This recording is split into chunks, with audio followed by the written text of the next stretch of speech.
Si me escuchan bien, sí, Sí, se bien, escucha. gracias. Bueno,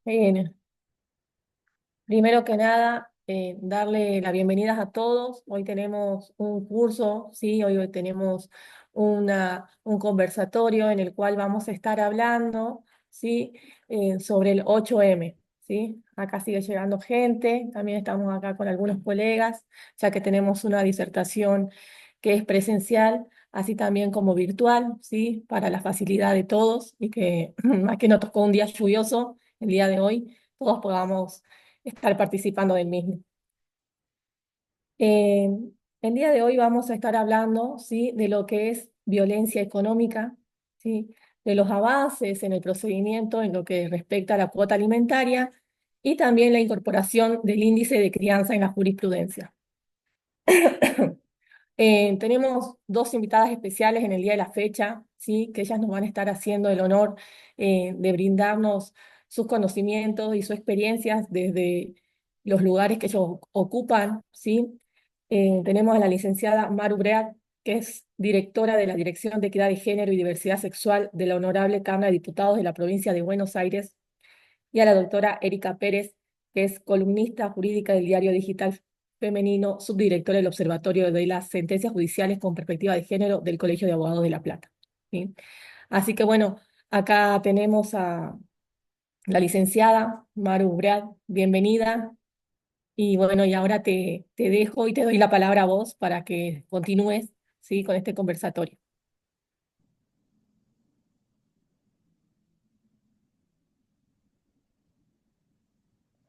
Bueno, Maru, no, yo te dejaba que te presentaras, si querías presentarte y yo comienzo, no, no hay problema.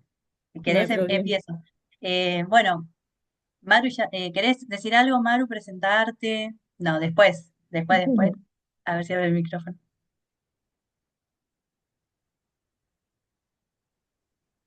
Ahí. Bueno, mientras tanto, yo les comento que desde la dirección venimos trabajando varios materiales. Esto que vos decís de la introducción del índice de crianza dentro de los parámetros de cuantificación, que eso es un éxito y es muy importante, ¿no? Porque viene a traer luz a lo que es la realidad de las mamás y de la cuota alimentaria. Y por otro lado tenemos otros materiales como la guía, que la va a presentar Maru, la guía de cuota alimentaria, que es una herramienta territorial que es para las mamás, pero también sirve para que nosotros los abogados las podamos dar a esas mamás y ellas accedan, ¿no? El tema del acceso a la justicia. Muchas veces se da que esas mamás no llegan a pedir ayuda, no llegan a buscar un profesional. Se escucha, ¿no? Y se escucha bien. No llegan a buscar un profesional, ¿por qué? Porque no conocen los derechos. Entonces, bueno, eso es importante. Nosotros armamos una guía práctica que si bien no suple la asesoría de un abogado, de un profesional, lo que hace es conducir a esa mamá a que pueda buscar a un abogado, ya sea un abogado particular o un abogado de alguna defensoría, y pueda peticionar la cuota alimentaria, ¿no? Porque es importante tanto para ella como para los niños, niñas y adolescentes. Eh, y después, por otro lado, hace poquito sacamos un material que es la ley comentada, la ley 15.513, que es una ley que reforma el Código Procesal Civil de la provincia de Buenos Aires y viene a traer luz en lo que es la modificación de todo el procedimiento, lo viene a agilizar y bueno, es importante porque ya muchos juzgados, no solamente acá de la provincia de Buenos Aires, vienen aplicando mucho de estas medidas que hoy son ley, ¿no? Pero que en la práctica ya se vienen aplicando, ya se vienen, es algo que es novedoso en el sentido de que una ley lo diga, pero es algo que ya se venía sucediendo y se venía dando en la práctica. Entonces, lo que vamos a hacer hoy es un adelanto de lo que vamos a presentar presencial, ¿no? Porque ya vamos a ir ahí al colegio, los vamos a visitar. Entonces, es algo introductorio y también haciendo referencia al 8M, decir, bueno, ¿cómo es la transversalidad de esta violencia económica a través de la cuota alimentaria que sufrimos las mujeres? ¿Sí? El tema de que no paguen la cuota alimentaria es en realidad para todas las mamás eh, no está especificado a las mamás que no tienen, que menos cobran o que no, es para todos, abarca a todos por igual y generalmente los progenitores o los alimentantes incumplidores tienen esos recursos, no son de bajos recursos, tienen los recursos para pagar la cuota alimentaria y no lo hacen. Por eso en la justicia se consideran como deudores recalcitrantes, que son aquellos que pudiendo cumplir con su responsabilidad, con su obligación, no lo hacen por el solo motivo de obstaculizar el proceso o no cumplir directamente.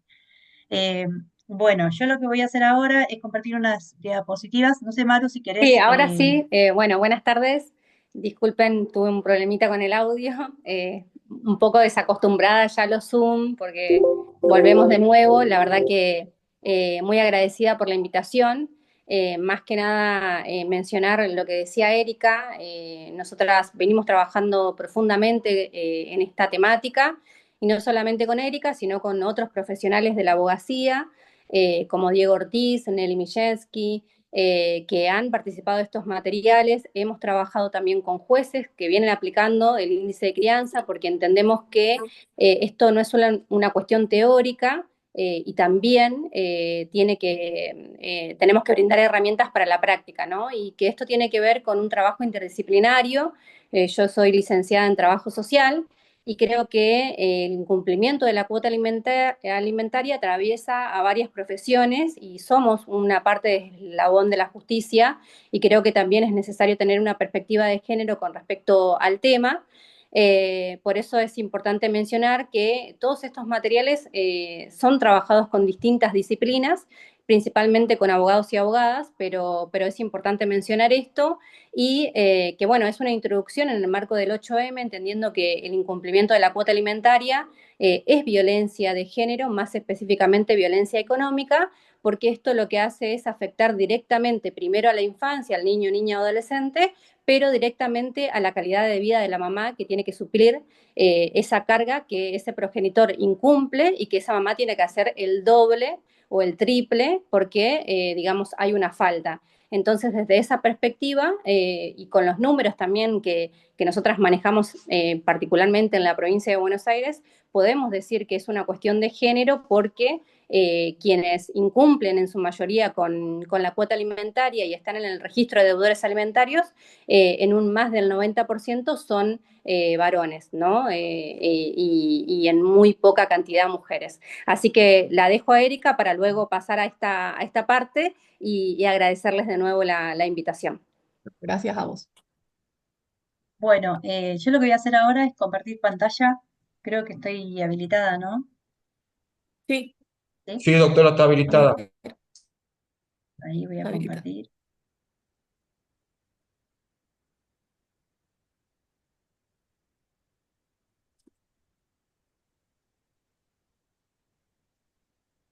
Yo no sé hoy si mi internet me va a ayudar.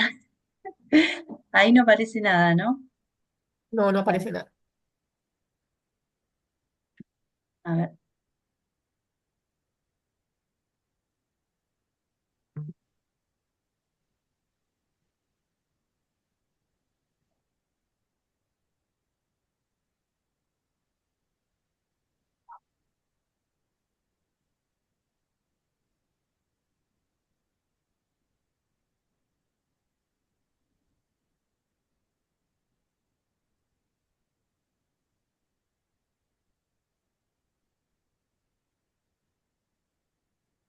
Ahí estoy tratando, no se ve nada todavía, ¿no? Lo que pasa es que tengo mala señal.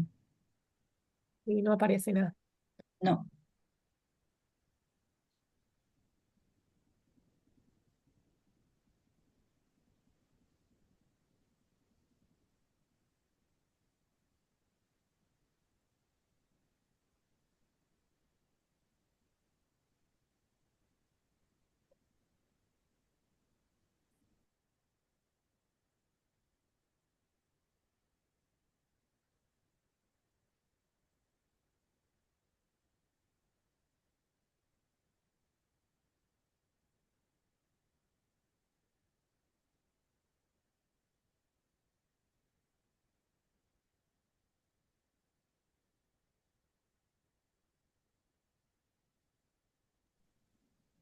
Ahí voy a cerrar la cámara a ver si me agarra, ¿sabes?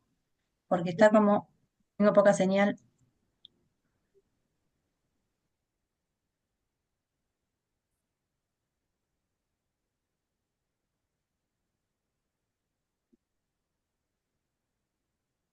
Bueno, mientras tanto, estaba viendo que hay comentarios, ¿sí? Que los vamos a leer al finalizar, así vamos sacando las dudas. Por ejemplo, lo que decía el doctor Choque, así que a continuación lo vamos a estar mencionando.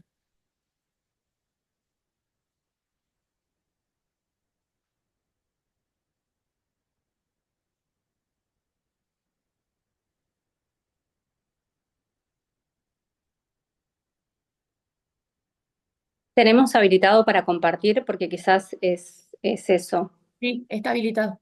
Ah, bien. Es que me parece que yo no tengo señal como, porque me quedó tildado la presentación y no se ve nada, ¿no? Es No. como que no tengo señal desde acá. Eh, a ver, ahí me está cargando.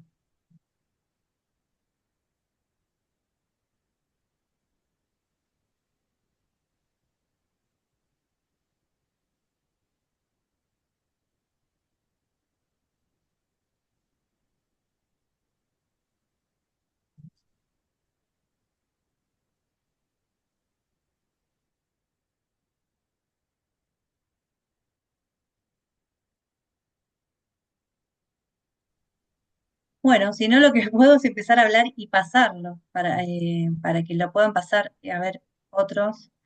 Se lo paso a Maru a la presentación. Bien, Dale. nos contactamos con ella y nos las pasa y las facilitamos para todos. Sí, porque bueno, ahí yo la voy a pasar ahora para ver si la pueden pasar, pero mientras voy a hablar. Maru, si querés, te doy la palabra un minuto, así puedo pasar, paso la diapositiva y después continúo yo.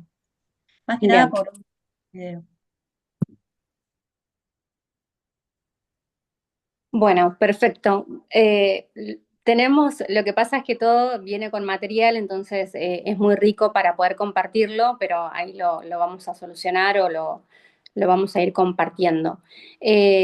Con respecto a lo que venía hablando al inicio Erika, y creo que es lo que más trascendentalmente ha sucedido en este último tiempo, que tiene que ver con el índice de crianza y su aplicación. Nosotras queríamos presentar hoy un material que es de Quantum, de el material de cómo se cuantifica la cuota alimentaria y de qué manera y cuáles son las modalidades y cómo se aplica el índice de crianza. Esto lo trabajamos con un juez que tiene muchas medidas que ya ha aplicado. Y si bien creemos que el índice de crianza no es la única herramienta, es la más novedosa y la más justa hoy que tenemos para lo que es cuota alimentaria. Eh, También tenemos material sobre eso, si quieren aguardamos y avanzamos, porque yo también tengo para compartir, así que si me pasás Eri, lo compartimos y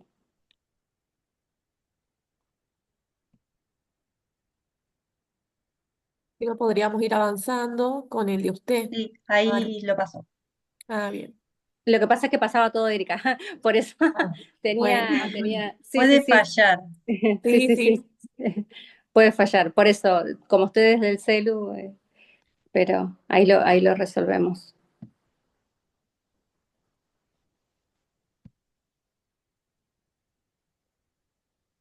Si querés pasame, Eri, y lo paso a alguien que está conectado para que lo vaya compartiendo. Sí, eso es lo que voy a hacer, pero tengo la computadora, no sé cómo me veo todavía, totalmente tildada. Y antes de iniciar, se me actualizó y quedó como rara, porque yo siempre hago las presentaciones y no tiene problema. Pero bueno, yo lo que voy a hablar es directamente de violencia económica y voy a hablar de la violencia económica en los fallos. Eh, el tema era que, bueno, quería hacer una presentación más que nada para que vean los materiales, pero si quiere la compu. A no ser que tengo que reiniciar de vuelta, pero bueno, no, no me hace caso.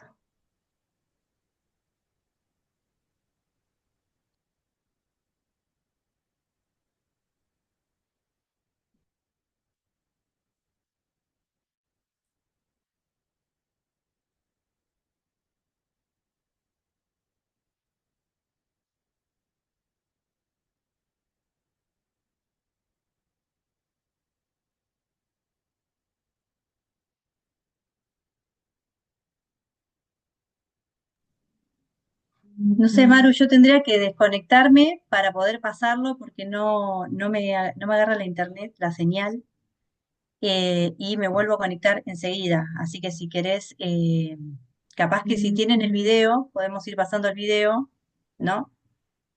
No, es que lo tenías. A ver, porque no me carga nada de... A ver, ahí está.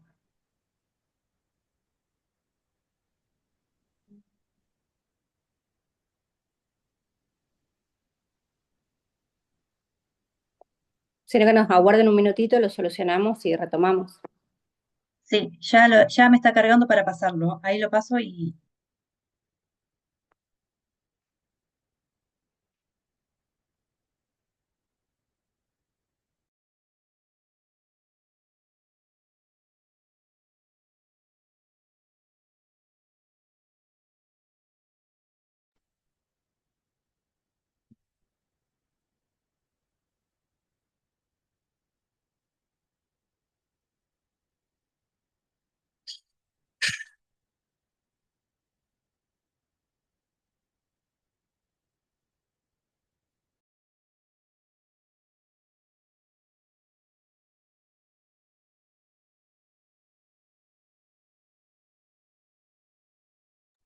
Bueno, ahí por lo menos lo pude pasar. No sé qué le pasa. Igual yo me veo, pero está todo tildado. ¿Me escuchan? ¿Sí? ¿Me escucha ahí? Bueno, yo lo que voy a hablar, creo que ahí le llegó, es de la violencia económica en la cuota alimentaria a través de los fallos. A ver si ahí le llegó.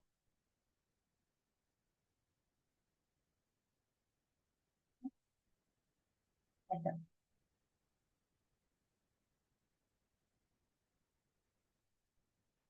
Ah, está cargando, a ver, ¿se cargó?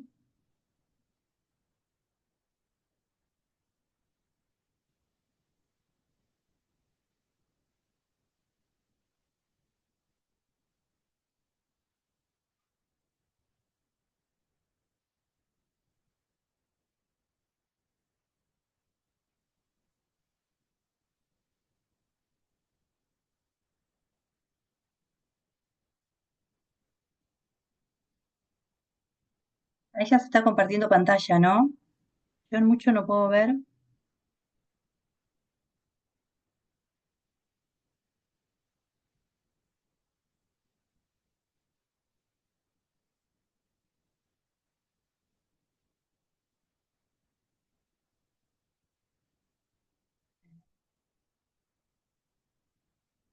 Bueno, ahí se escucha, ya logré pasarlo. No sé si me ven o me escuchan, porque ya es como que no sé. ¿Sí? Sí, ah, bueno, se ve. Bueno, ahí están compartiendo pantalla de lo que es la guía. Ahí ya pasé el otro material para compartirlo también. Bueno, lo que yo quería comentar es, a ver si esto no sé si lo van a pasar o queda así, yo lo veo como un pedacito.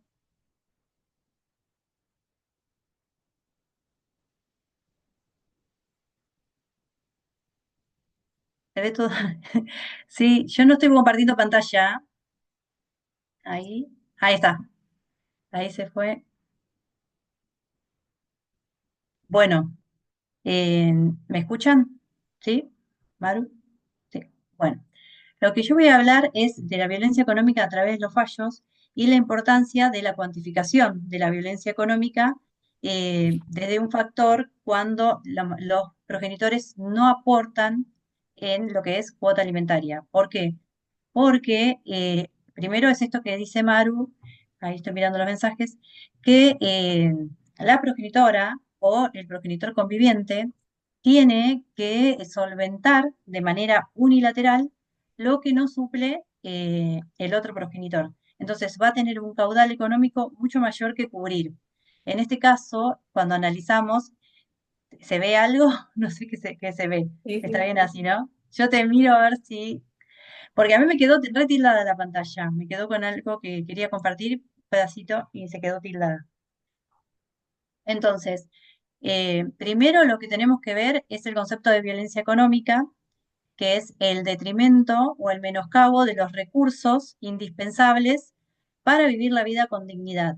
¿Esto qué quiere decir? Que dentro de los recursos indispensables se considera, esta es la definición de la 26485, dentro de estos recursos indispensables se considera la cuota alimentaria como satisfacción de los derechos, en la máxima satisfacción de los derechos de niñas, niños y adolescentes y de las madres, en este caso que son mayormente las cuidadoras, las que están a cargo o que son las progenitoras convivientes.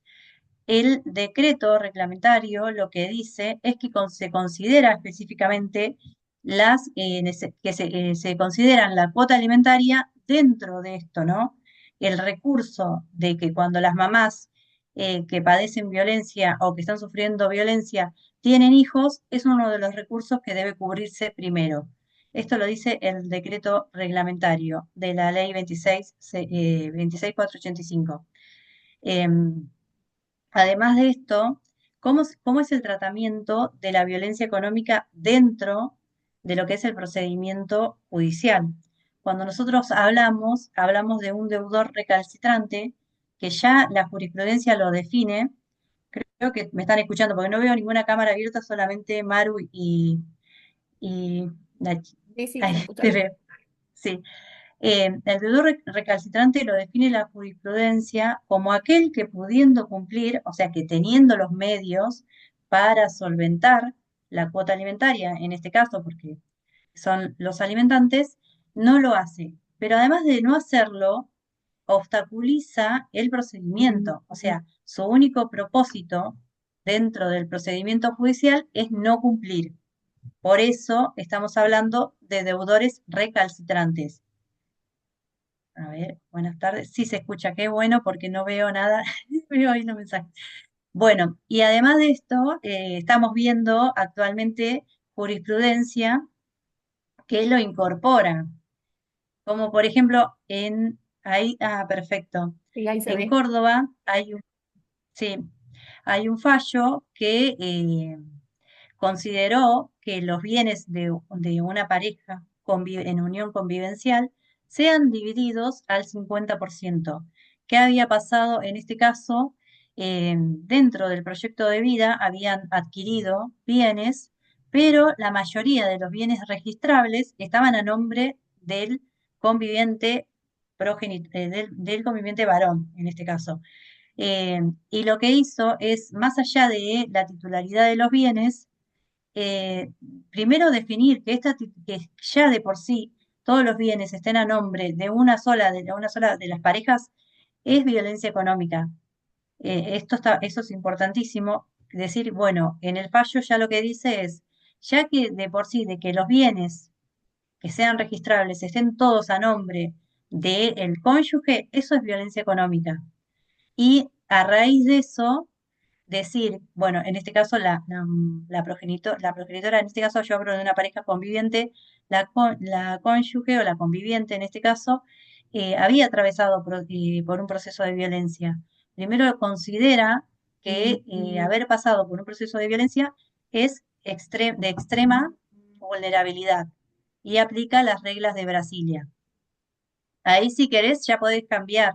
Yo veo ahí la portada, ya podés poner, si querés, eh, la primera. Claro, ahí. Entonces, decir, bueno, que ya haya atravesado un procedimiento de violencia, considera que ya hay una extrema necesidad y tiene que ser protegida como persona vulnerable.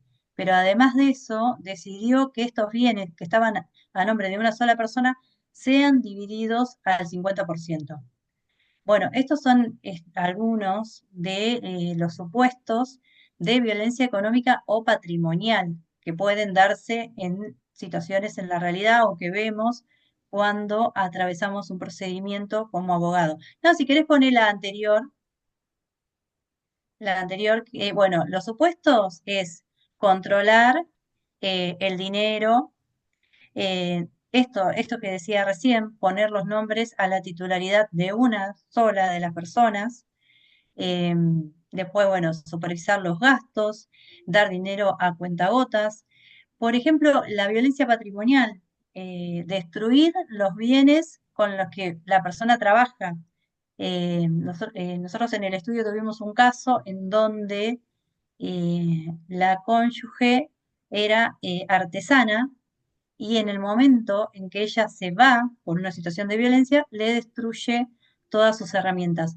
Eso es un supuesto de violencia económica de índole patrimonial, además del supuesto que estamos hablando hoy, que es la negación, ¿no? La violencia económica a través de esta negación de los alimentos, y que ya de por sí ya la estamos viendo en los fallos, como un supuesto de violencia económica. El negar los recursos, como dice la 26061, perdón, me equivoqué, la 26485, es negar los recursos indispensables para poder vivir la vida con dignidad. Bueno, ahí sí, si querés, podés pasar. Bueno, uno de los fallos que yo quería traer es este que lo publicamos en el Diario Digital Femenino y se llama El paradigma de la ineficacia. ¿Y por qué se denomina así? Es un caso en donde el progenitor, que es quien es el alimentante, se dedica, en realidad es chofer, tiene un vehículo de transporte de personas, es remisero, ¿no? Y entonces el juez tiene que aplicar, al momento de aplicar, tiene que aplicar medidas del 553 para frenar esta violencia económica de no aporte de cuota alimentaria. Y en este caso, él no puede aplicar una sanción como sería sacar el registro de conducir. ¿Por qué? Porque estaría cortando la única fuente laboral que él tiene. Entonces es ahí donde él se pregunta, ¿no? Cuando él explica en este fallo de qué prioridad estamos hablando, ¿no? Cuando el principal responsable dice cuando el principal responsable niega a sus hijos la satisfacción de un derecho básico como el alimentario.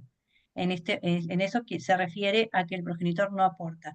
Y por otro lado, dice, la jurisdicción se encuentra imposibilitada, como en el presente caso, de efectivizar la tutela judicial de la que tanto estamos hablando. En este caso nos referimos a la tutela judicial efectiva. Y dice, frente a causas como la presente, cuya sentencia se ha dicho es el paradigma de la ineficacia. En este caso, lo que está planteando el juez, que lo vemos a diario, es decir, cuando nosotros tenemos una sentencia, ¿no?, de cuota alimentaria, una sentencia provisoria o una sentencia definitiva, lo que dice el juez es que eso no garantiza la tutela judicial efectiva si no la puede hacer cumplir. Para eso viene y trae las medidas del 553. El trabajo judicial no termina solamente con el establecimiento de un monto de cuota alimentaria, sino con la efectivización de la misma. Entonces, ahí lo que dice es que él también recuerda que la cuota alimentaria no es un tributo que se tiene que pagar o un impuesto que se tiene que pagar a disgusto, sino que es uno de los principios más importantes del derecho de familia, que es el principio de solidaridad familiar. Entonces, ahí lo que hace él es aplicar una sanción que le da 10 días para que cumpla con el pago de los alimentos adeudados, bajo apercibimiento de que los días viernes ingrese a la comisaría de la localidad donde él vive, quede detenido hasta el día lunes para salir a trabajar. O sea, y eso se repite el próximo viernes. Esto sería todos los fines de semana, hasta que cumpla con la cuota alimentaria. En este caso, él le da estos 10 días para que efectivice, y si no, esto se repetiría de esta forma hasta que abone la cuota alimentaria. Esto es muy interesante porque él ahí mismo explica que no hay una restricción, porque él solamente para que se termine la medida tiene que abonar la cuota. O sea, está supeditada a que el cumplimiento de la cuota alimentaria. Y ahí finalizaría. Yo lo iba a pasar, si quieren lo pueden pasar. Ahí finalizaría la medida. O sea, no hay una restricción real del derecho a la libertad porque no está supeditado más que nada que al cumplimiento, ¿no? Y estamos hablando del derecho alimentario como un derecho humano fundamental, que está ligado íntimamente al derecho a la vida. Después, otro fallo que también me pareció interesante es este que lo que refiere es sobre esta conducta, ¿no? Porque tiene que haber un reproche jurídico dentro del procedimiento, que esto es lo que logramos con los fallos. La mayoría de los fallos ya habla de lo que es la violencia económica y lo incorpora dentro de, del procedimiento. Es decir, que hay un reproche judicial a la negativa de no cumplir con la cuota alimentaria. Ahora lo vamos a ver en los fallos más adelante. Pero también hay un concepto, que es el concepto de la buena fe, que es decir, bueno, no cooperar o no pasar cuota alimentaria es actuar de mala fe también dentro del procedimiento de cuota alimentaria. Obstruir el procedimiento haciendo acuerdos que después no va a cumplir o no presentarse dentro de las audiencias, dilatar el proceso, eso es, es parte de la conducta procesal de este deudor recalcitrante que estamos hablando, ansia la negativa de no cumplir, pero es tomada dentro de los fallos como una sanción cuando al momento, ahora lo vamos a ver en otros fallos, al momento de decidir sobre la cuota alimentaria. Por eso es importante la conducta procesal del alimentante dentro del proceso. Acá habla, ¿no?, de la conducta del alimentante es abusiva, dice, de su posición como principal sostén económico de su hija y a la vez contraria a la más leve consideración de la buena fe. Eso es lo que estamos hablando del principio del Código Civil y Comercial. En las relaciones familiares, con su actuar indolente ha puesto en severo entredicho el principio básico del derecho alimentario y en definitiva de cualquier familia que se precie de tal, la solidaridad. Este es el principio que estamos hablando de solidaridad familiar. Pero además de eso, es quien tiene los recursos, ¿no? Porque eso es lo que comentaba el juez, en el sentido de que cuando se separa la pareja, quien tiene los recursos económicos es generalmente el que trabajaba. En algunos casos se da que ante la negativa de los alimentos de la cuota alimentaria, porque tiene que ir y pedirlo en un procedimiento que sabemos que no es inmediato, a veces tampoco es inmediato que se fijen los provisorios, genera ese daño que es el que está hablando acá el juez, la conducta de mala fe y contraria al principio de solidaridad familiar. Ahí ya podemos pasar el fallo. Este es otro caso en donde también acá hace un reproche al incumplimiento. Pero ¿de qué estamos hablando? Acá es un caso en donde el progenitor, además de incumplir, se jactaba de que la justicia nada podía hacerle porque se había desapoderado de todos los bienes. Los había puesto a nombre de su actual pareja, realizaba viajes que lo subía a internet y se lo relataba a su hija. Entonces, todo esto a costa, dice el juez, porque el juez lo nota, y además es muy importante esto, ¿no?, de las capturas de pantalla, que esto, además de incorporarse a nivel provincial, con la ley 15.513, ya viene dentro de lo que es la doctrina de cuota alimentaria, de los fallos y de las sentencias de todas las provincias. Entonces, acá la progenitora había acreditado capturas de pantalla en donde se veía los viajes que realizaba al exterior y también dice, bueno, hace todo esto en detrimento de no aportar la cuota alimentaria. Entonces, esto es lo que dice, ¿no? Además de esto, dice, por otra parte, y desde una perspectiva de género, no puedo dejar de destacar que las expresiones y la actitud de cumplimiento denotan un menosprecio a la labor que desempeña la progenitora en el cuidado de la hija. Ese cuidado que se traduce en un conjunto de tareas cotidianas destinadas a atender las tareas del hogar y de la familia, que insumen tiempo, energía y recursos, por lo que es indudable que merece ser valorado económicamente. Bueno, nosotros ya sabemos que con la reforma del Código Civil en el 2015 se incorpora el artículo 660, si no me equivoco, que cuantifica las tareas de cuidado. ¿Qué dice esto? Que la progenitora o el progenitor conviviente va a aportar en lo que es también tareas de cuidado, lo que es el cuidado de los niños, niñas y adolescentes, como una parte más de aporte económico a su cuota, ¿no? Es decir, bueno, entonces, ¿es cuantificable? Sí, tiene que ser valorado el tiempo de cuidado que tiene esa mamá. Ya acá hablamos de que el artículo lo dice, ¿no? Que el Código Civil, luego de la reforma, las incorpora, porque no estaban, la incorpora. Bueno, acá podemos pasar, porque estamos viendo más que nada cómo lo toman los fallos a lo que es la violencia económica.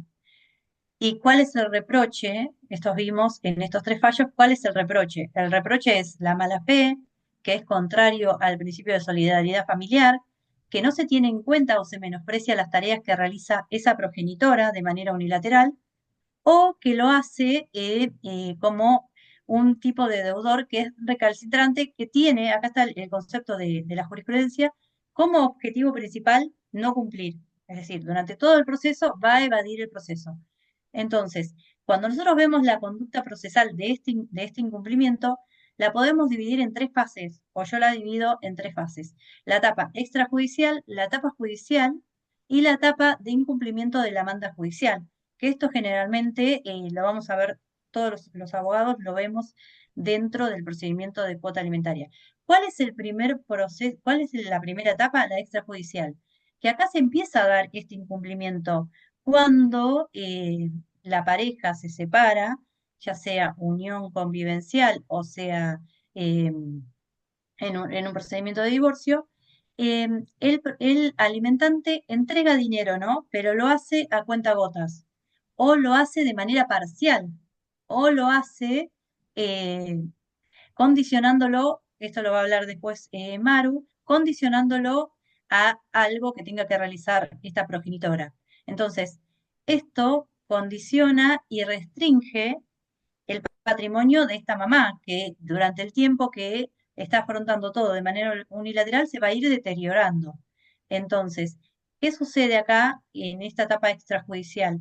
Bueno, acá vamos a encontrar, que después lo va a hablar Maru, ciertos tipos de mitos que lo que hacen es impedir que las progenitoras o los progenitores convivientes vayan a reclamar lo que es cuota alimentaria o accedan o tengan este acceso a la justicia. ¿Por qué? Porque naturalizan, y esto es importante porque lo digo yo como abogada, porque estos mitos es importante que nosotros como operadores jurídicos los conozcamos para saber por qué las madres no vienen a peticionar. Entonces, yo siempre cuento que en mi estudio todavía me llegan y llegan consultantes, en este caso mujeres que vienen a solicitar la cuota alimentaria y vienen con este temor de que ellas refieren a que le van a quitar la tenencia. Ya sabemos que, bueno, después del 2015 no es más tenencia, es cuidado personal, pero ellas vienen con este temor de que si yo, ¿por qué no iniciaste, no inició antes? Dice, bueno, no inicié antes porque me amenazaba con que me va a sacar a los hijos. O vienen ya a pedirlo, pero primero consultan, ¿es verdad que puede llegar a pasar esto? Entonces, primero tenemos que calmar a esta mamá, explicarle que no es así, este es uno de los mitos, pero hay muchos, explicarle que no es así para poder después empezar a hablar de cómo vamos a llevar a cabo el proceso de cuota alimentaria y cuáles son cuál es la documentación que tienen que acreditar. Por eso es muy importante que como operadores jurídicos conozcamos esos mitos, pero además, si podemos tener la guía y pasársela a esas mamás, que ya por lo menos tengan esa base y que puedan venir más tranquilas, ¿no? Porque obviamente el conocimiento empodera y hace que esas mamás tomen la decisión de venir a buscarnos como abogados para poder asesorarlas. Bueno, la etapa judicial es esta que estábamos hablando, de que se presenta, ¿no?, al expediente después de que ya enviamos primer cédula, cédula con habilitación, bajo responsabilidad de parte, notificamos por WhatsApp. Bueno, cuando ya agotamos todas las vías fehacientes de notificación y pudimos notificar, se presenta. Realiza acuerdos, porque llega a un acuerdo en las audiencias, lo homologamos, cumple un par de meses y no cumple más. Bueno, ya acá vemos que hay un incumplimiento, ¿no? Y que en realidad se viene dando, esto es lo que venía diciendo, en la conducta procesal de este incumplimiento. Entonces, primero es un procedimiento que lleva más tiempo porque dilata el proceso. y después, cuando no cumple este acuerdo homologado o en realidad esto que se arregló dentro de la audiencia, vamos ya al incumplimiento dentro de la parte judicial, que sería el incumplimiento de la manda judicial. Acá, si querés, ya se puede pasar. El incumplimiento de la manda judicial es cuando tenemos una sentencia muy buena, que es esto lo que planteaba el juez anterior, que es el paradigma de la ineficacia, ¿no? Porque ¿qué nos sirve hacer todo el procedimiento de cuota alimentaria, tener una sentencia con una cuota alimentaria que después no podemos efectivizar? Entonces, acá es cuando vienen a interactuar las medidas razonables del 553 que fueron incorporadas también en el 2015 con la reforma. ¿Qué permite? Que nosotros como abogados, como operadores jurídicos, podamos pedir medidas que interpelen o que compelen a este deudor hacia el cumplimiento de la manda judicial. O sea, lo que va a hacer es torcer la voluntad de incumplir hacia la manda judicial. Para eso, obviamente, y esto lo vamos a ver en profundidad el 10 de abril, cuando vayamos a Jujuy al colegio presencial, y vamos a ver específicamente todas las medidas que se tomaron, porque hay muchas, prohibir ir al gimnasio, no cargar combustible, son medidas eh, razonables que se aplican, son denominadas medidas culminatorias, se aplican en el caso concreto. Después las vamos a ver bien, según las características de este deudor alimentario que tengamos y según la forma que nosotros podamos tener de ejecutar, ¿no? De ejecutar esta cuota alimentaria que no pudimos cumplir, hacer cumplir, que tenemos la sentencia ya firme, pero que no podemos ejecutarla. Entonces, decir, bueno, ¿de qué manera? Después vamos a ver esto de tipo las billeteras virtuales o alguna forma de poder embargar o retener.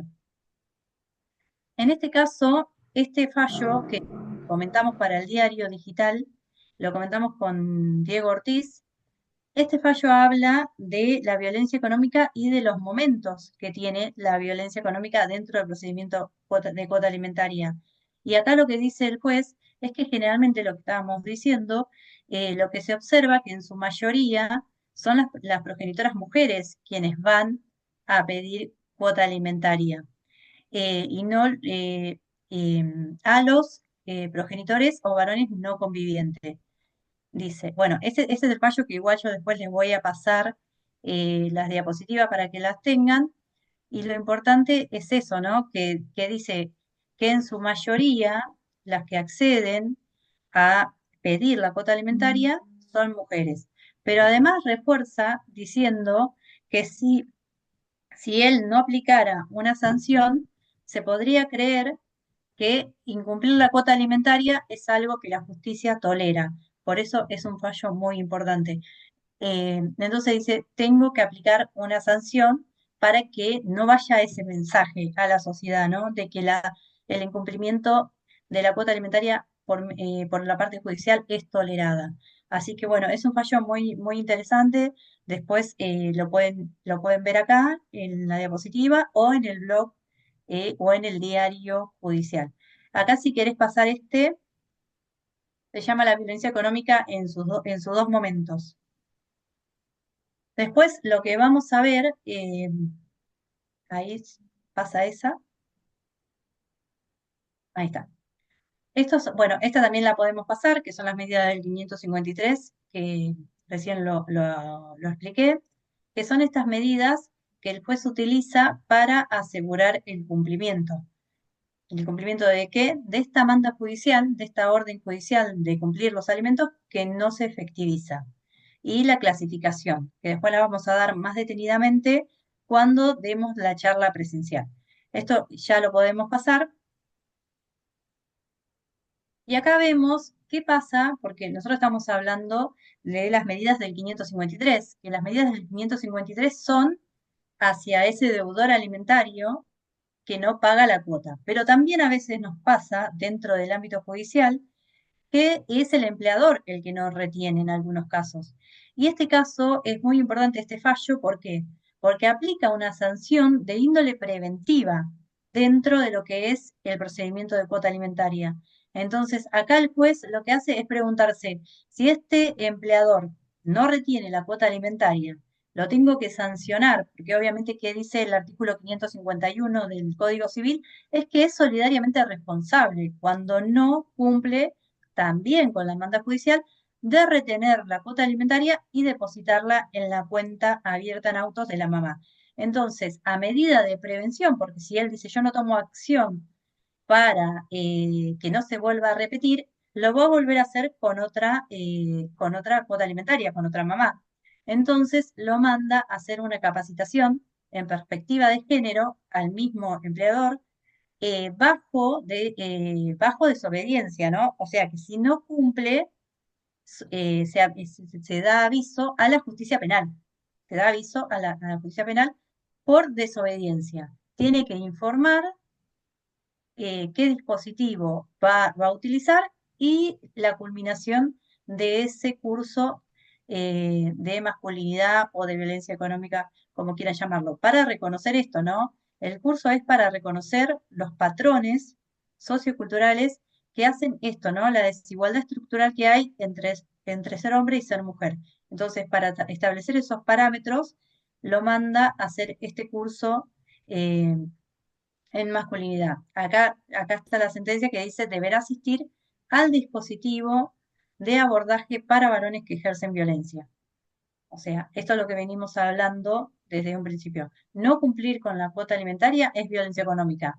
Y cuando se aplica el artículo 551 es porque el empleador de alguna forma, de esta manera, ejerció violencia económica contra esa progenitora, ¿no? No reteniendo la cuota alimentaria. Bueno, es un fallo muy interesante, que si ya lo podemos pasar. Este es uno de los materiales, yo quería que vean la portada, que vamos a presentar el día 10 cuando estemos en el Colegio de la Abogacía en Jujuy, que es esto que veníamos hablando de cómo se cuantifica la cuota alimentaria y cómo se incorpora el índice de crianza, ¿no? Acá lo que nosotros hicimos fue el comentario, o sea, o el análisis de los primeros 22 fallos que incorporan el índice de crianza en la cuantificación de la cuota alimentaria. Yo siento que estoy hablando sola, me escuchan, ¿no? No, sí, lo Por las escuchamos. dudas, por las dudas corto para que me escuchen.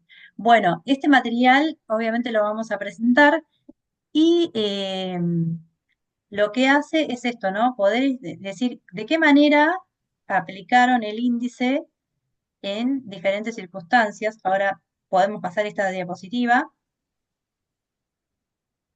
También tenemos otro material, este es el otro material que vamos a presentar, que es la ley comentada, que también la vamos a llevar, que son los 15 artículos que modifican el procedimiento de cuota alimentaria en Provincia de Buenos Aires, comentados, es decir, cómo se aplican procesalmente en los supuestos de cuota alimentaria. Esto lo podemos pasar, pero más que nada lo quería mostrar para que tengan. Bueno, ¿en qué consiste el índice de crianza? El índice de crianza es una herramienta obviamente que ya tiene un peso fuerte dentro del ámbito judicial. ¿Qué quiero decir con esto? Ya se viene incorporando y ya es una herramienta más de medición dentro de la cuota alimentaria.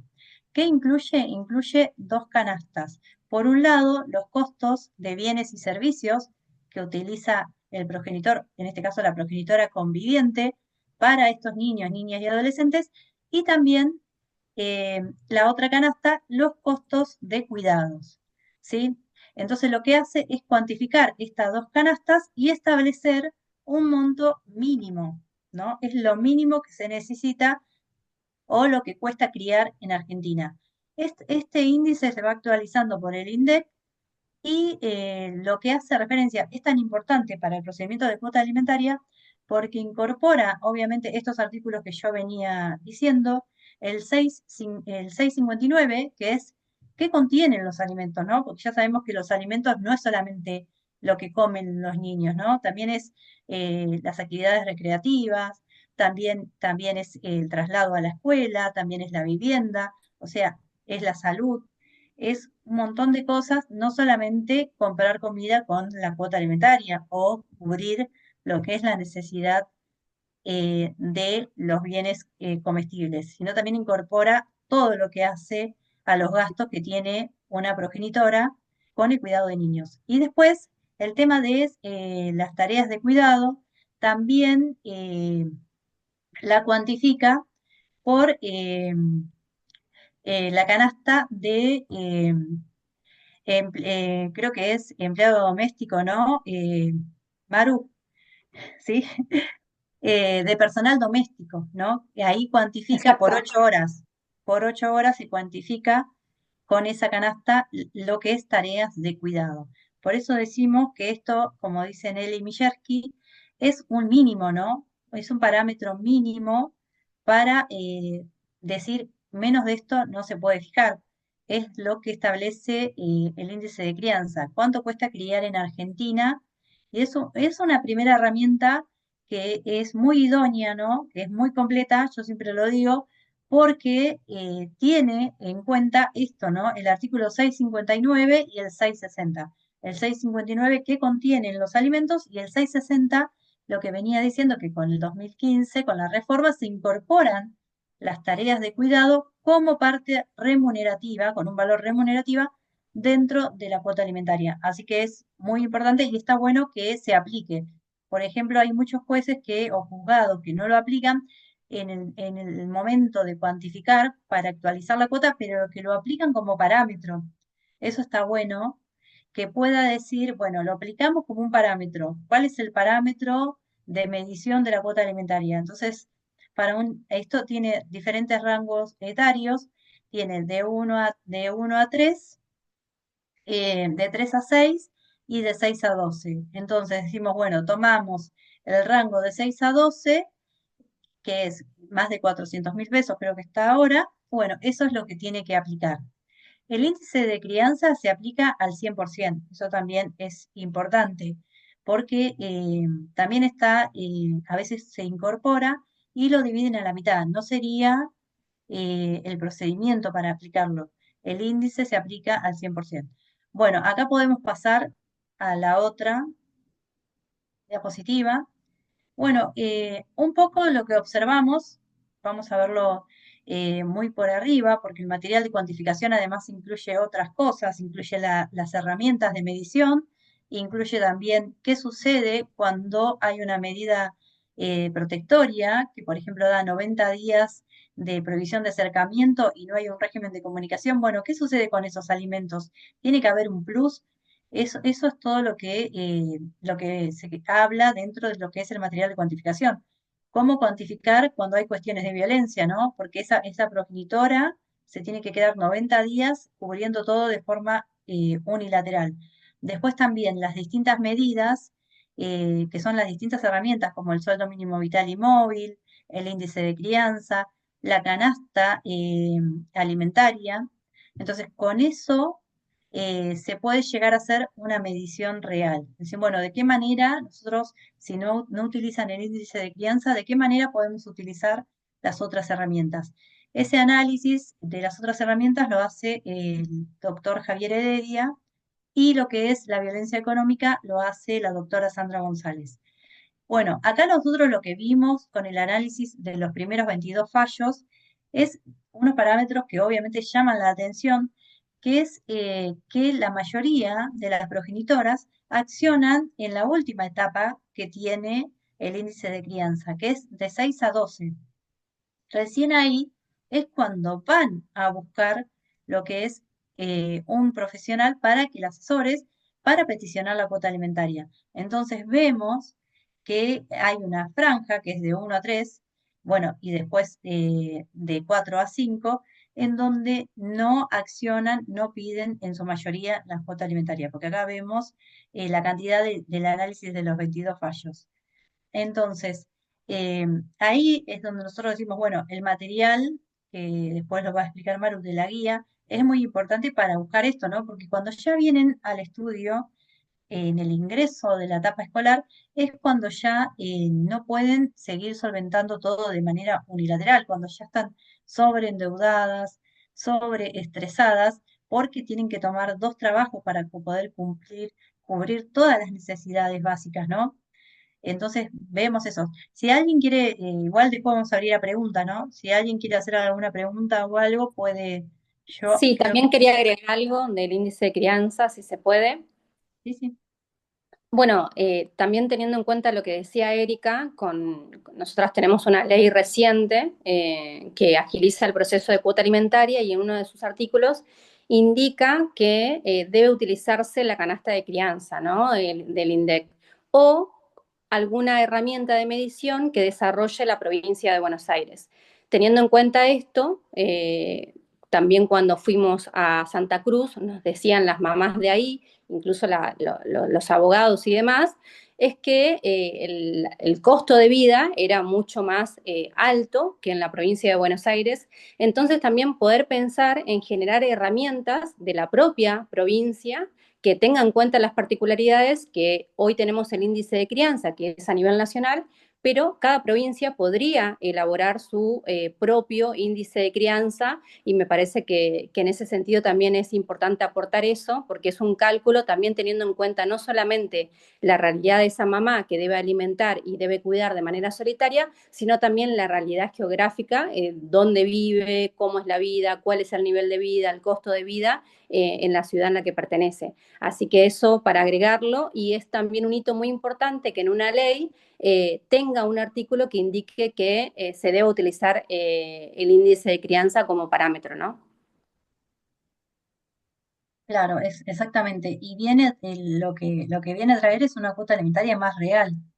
Entonces, se comprobó que casi la mayoría de las cuotas alimentarias variaron en un porcentaje del 400% en el costo, ¿no? Teníamos cuotas alimentarias que representaban un par de zapatillas, eran 15.000 pesos, 5.000 pesos. Bueno, ahora tenemos cuotas alimentarias más reales, que como primera herramienta de medición es muy buena en cuantificar estos dos artículos, ¿no? 659 y 660. Lo que comprenden los alimentos, porque muchas veces las mamás tenían estos mitos, ¿no? De que, bueno, tiene que cubrir solamente los alimentos, ¿no? Y no la puedo utilizar para otra cosa. Bueno, y por otro lado, decir, bueno, que la cuantificación, o en este caso, como dice el código, que las tareas de cuidado son consideradas aporte a la cuota alimentaria y que también lo venga a incorporar este índice, es muy importante. Bueno, acá podemos pasar y después vamos a hablar bien de toda la estadística cuando vayamos el día 10, que tiene más profundidad, ¿no? La estadística del índice. Pero dentro de estos 22 fallos, lo que se observa es unos parámetros de cuantificación que se reproducen en todos los fallos. Ya cuando hablamos que un magistrado, un juez o una jueza utiliza el índice, ya sabemos que tiene perspectiva de género. ¿Por qué digo esto? Perspectiva de género y perspectiva de niñez. Perspectiva de género porque tiene en cuenta esto que veníamos hablando, ¿no? Que tiene que solventar los costos de bienes y servicios de manera unilateral, que tiene más tiempo en costos, en tiempo de cuidado, que tiene que dejar su crecimiento profesional, que no puede tomar otros trabajos que no le permitan maternar. Entonces, todo eso como un parámetro. Y la perspectiva de niñez, porque obviamente se tiene que garantizar dentro de un procedimiento de cuota alimentaria el máximo bienestar de niños, niñas y adolescentes. ¿Qué quiere decir esto? El máximo bienestar es tener mínimo las necesidades básicas cubiertas. Entonces nosotros como operadores jurídicos, cuando tengamos un caso de cuota alimentaria, tenemos que conseguir dentro de esa demanda de cuota alimentaria que el juez entienda que hay una necesidad, ¿no? Obviamente criar en Argentina tiene un costo, y obviamente sabemos que esto se tiene que cuantificar, que tiene que haber una cuota alimentaria, pero lo que tenemos que buscar es que esa cuota alimentaria sea una cuota alimentaria digna. ¿Qué quiere decir con una cuota alimentaria digna? Que cubra estas necesidades y de acuerdo al caso en concreto, porque también vemos que a veces se aplican parámetros, 20% si es un solo hijo, 30 o 35 si son más de dos. Entonces, decir, bueno, cada caso es un caso en concreto y que nosotros podemos plantear o podamos plantear las necesidades es muy importante. Y en este caso vemos estos parámetros, ¿no? Por eso digo que la perspectiva de género está en todos los jueces que aplicaron los 22 fallos. Uno de los parámetros es esto, ¿no? Las tareas de cuidado y el cuidado personal a cargo de la progenitora. Bueno, ¿cuántas horas la mamá desempeña tareas de cuidado? Porque esto es en pos de su propio crecimiento, ¿sí? Tanto profesional, no sé, Maru, si querés hablar, porque veo como que movés la mano. Ah, y también, eh, bueno, las tareas de cuidado y el cuidado personal. ¿Por qué digo acá el cuidado personal? Porque acá los jueces lo que tuvieron en cuenta, porque a veces no hay un cuidado personal unilateral, que esto llamamos nosotros cuando uno solo de los progenitores tiene el cuidado y no hay un régimen de comunicación. Entonces, lo que digo es el cuidado personal, porque a veces se dan regímenes de comunicación en donde el progenitor no conviviente lo tiene a los niños una vez cada 15 días. Bueno, entonces ahí, cuando nosotros hacemos la demanda de cuota alimentaria, tenemos que cuantificar, porque eso, obviamente, todo lo que no está en el expediente, el juez no lo sabe o no es de conocimiento judicial, eso lo sabemos. Entonces, cuando nosotros hacemos esta narrativa del procedimiento de cuota alimentaria, esta demanda de cuota alimentaria, tenemos que especificar las horas de cuidado como primer parámetro, si queremos una cuota alimentaria más real, las horas de cuidado que va a tener esta mamá. No es lo mismo que tengan 5 días y 5 días cada uno, o tres, el progenitor no conviviente se lo lleve 3 veces por semana, a que lo lleve una vez por semana. Eso hay que cuantificarlo. Hay un fallo que habla del progenitor periférico y se refiere a este progenitor, al que no está presente en las tareas de cuidado, al que tiene un régimen de comunicación muy pequeño y entonces eso debe cuantificarse, ¿no? Si bien no suple el acompañamiento del progenitor o la ausencia del progenitor, y lo que hace es contribuir a estos gastos que tiene la mamá. Entonces, cuando el progenitor tiene un régimen de comunicación muy distante o muy pequeño, hay que cuantificarlo porque eso significa que la mamá tiene más horas de cuidado. Después, el índice de crianza y el sueldo mínimo vital y móvil. Estos son dos parámetros que en la mayoría de los fallos se tuvieron en cuenta. ¿Por qué lo digo? A veces en los fallos se pudo tomar cualquiera de los rangos etarios, ¿no? Pero hay otros casos en donde supera, por ejemplo, el rango de 6 a 12. El niño ya tiene 13, ya tiene 16. Bueno, acá se dio cómo esto se aplica dentro de la doctrina judicial.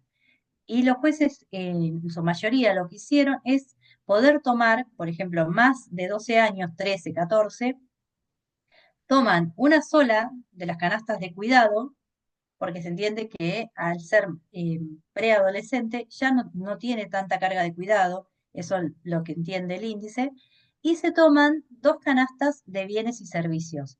¿Qué quiere decir? Con esto se cuantifica la cuota alimentaria ya cuando pasa el rango etario, ¿no? Y no lo digo yo, lo dicen los fallos, cómo lo aplicaron. En este caso se aplicó así. Y en otros de los casos, lo que se hizo es utilizar el sueldo mínimo vital y móvil como parámetro. Es decir, bueno, yo tengo en cuenta la última escala de 6 a 12, pero le tengo que sumar un plus. Entonces, ¿qué dicen? Bueno, tomo la última escala de 6 a 12, pero tomo un sueldo mínimo vital y móvil. Entonces, eso es importante conocerlo. Después nosotros vamos a llevar el material, vamos a pasar el material, porque también al momento de peticionar los alimentos decimos, bueno, tiene de 6 a 12, sí, puedo aplicar el índice de crianza. Si tiene 13, sí, puedo aplicar el índice de crianza, pero lo voy a aplicar o con una canasta de cuidado y dos de bienes y servicios, o lo voy a aplicar en su defecto, como tomó acá en un caso de dos adolescentes de 16 años, que el parámetro lo utilizó en base, o sea, no es que no utilizó el índice de crianza, dice, sí, voy a utilizar el índice de crianza, pero en realidad el índice de crianza no va a solventar los gastos que tienen estos niños. Entonces, ¿qué hizo? Tomó 3 sueldos mínimo vital y móvil. Y es importante, tanto el sueldo mínimo vital y móvil como el índice de crianza, porque son parámetros que se van actualizando.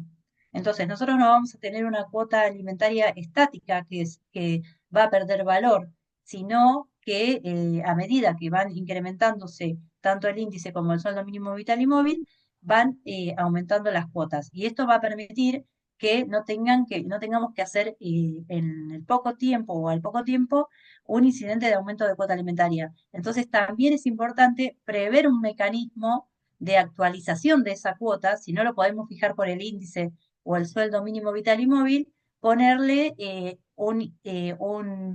IPC del INDEC o ponerle algún índice de actualización, ¿no?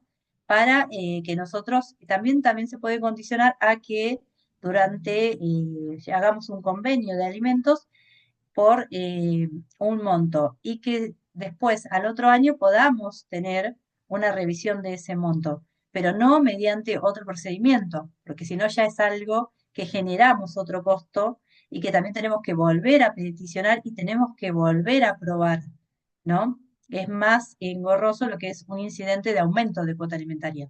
Después, otro de los parámetros que vimos es las necesidades de niñas y adolescentes. Esto es importante, ¿no? Porque no todos los casos son iguales. Y acá lo que los jueces interpretaron es, por ejemplo, cuando alguno de los niños tiene algún tipo de discapacidad, que necesita alguna medicación, necesita alguna alimentación especial, o también el traslado a las terapias. Eso vamos a ver en un ratito en un fallo, donde se tuvo en cuenta, porque en el índice toma en cuenta una canasta básica normal, ¿sí? Entonces, no tiene en consideración si hay algún costo mayor, como en estos casos concretos. Y en estos casos, el juez amplió lo que es el índice mediante el sueldo mínimo vital y móvil para generar un plus por esa cuota alimentaria. O sea, no va a aplicar el índice en el rango etario solamente, sino que le tiene que aplicar un plus por estos costos que tiene la mamá, que son diferentes a los otros costos. También la condición de vulnerabilidad, además de que si la mamá tiene algún tipo de discapacidad que no le permite trabajar, si hay alguna situación o está atravesada por alguna situación de violencia, ¿no? Eso también lo tuvo en cuenta al momento de cuantificar, es decir, la mamá era quien se dedicaba a las tareas de cuidado, quien estaba en una situación de violencia económica, porque obviamente hay denuncias previas o hay un expediente de violencia previo. Entonces, es importante cuando nosotros iniciemos esta demanda de cuota alimentaria, primero citar los autos del expediente de violencia, pero también por lo que estaba hablando en un principio, que es la condición de vulnerabilidad. No es lo mismo eh, una progenitora que no está atravesada por una situación de violencia a una que recién está saliendo de este ciclo o círculo de violencia. Se considera que va a tener una mayor vulnerabilidad. Obviamente, nosotros ya como abogados sabemos que en estos casos nosotros no vamos a ir a conciliación, no vamos a ir a mediar, directamente vamos a ir vamos a ir directamente a etapa previa, es decir, vamos a pasar, digo, a etapa prueba, vamos a pasar directamente, nos vamos a saltar la etapa previa y vamos a ir directamente a etapa prueba. ¿Por qué? Porque nosotros se considera, o tenemos que considerar como abogados, que no están en igualdad de condiciones para mediar, ¿no? Obviamente, víctima, y el victimario. O sea, la progenitora que cuida a los niños con el progenitor que es quien tiene el poder económico. No puede haber un convenio, no puede haber, a no ser que, bueno, nosotros como abogados tenemos que ver esto, ¿no? La situación de violencia para poder ver la vulnerabilidad que hay. Esto ya es otro tema, pero hay muchos convenios que se han hecho en este marco atravesados por violencia y que después han sido motivo de nulidad. Entonces nosotros como abogados eso lo tenemos que ver, ya estando de que nos toque una progenitora que haya atravesado una situación de violencia o que nos toque el progenitor, porque también es nuestro trabajo. Bueno, y el caudal económico del alimentante como último parámetro. Y esto es lo que decía con anterioridad. El índice de crianza es lo mínimo que se necesita para criar, no es lo máximo. Entonces, puede ser que nos toquen casos en donde hay un nivel de vida, un nivel económico de vida mayor y que directamente el progenitor no conviviente proponga pagar el índice de crianza. Bueno, en estos casos nosotros tenemos que asegurar que la separación de ya sea unión convivencial o el matrimonio no afecte directamente a esos niños, ¿no? Por esto refiero a que el centro de vida, por ejemplo, la escuela, tiene que seguir siendo la misma. No se puede alterar con este rompimiento de la pareja. Por eso, muchas veces el índice de crianza ahí no quedaría como parámetro, porque ya con el monto de la escuela, si hacen actividades recreativas, si tienen, ahí ya veo un mensaje.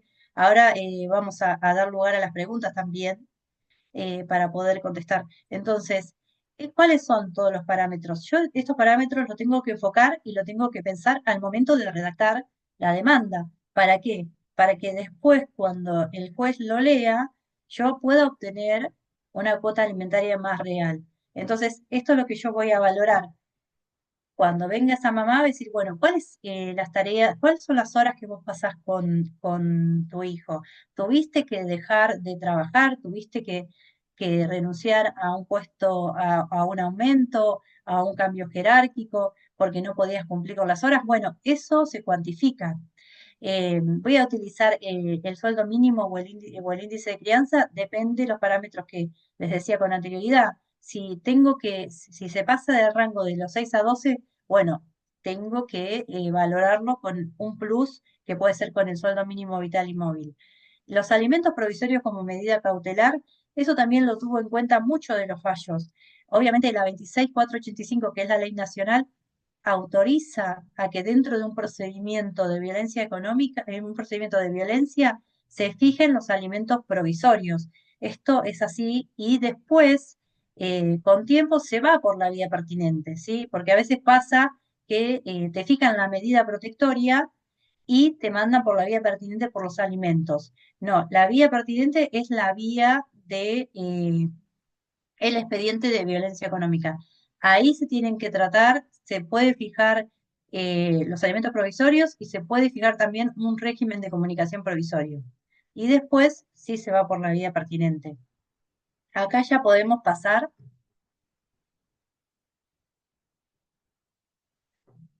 no sé si lo ven bien, yo no lo veo muy bien, pero son los fallos que traje para comentar cómo, en este caso son fallos muy importantes, ahí se ve más grande, en donde se aplica todo esto que veníamos diciendo, ¿no? Porque una cosa es decir toda la teoría y otra es la práctica.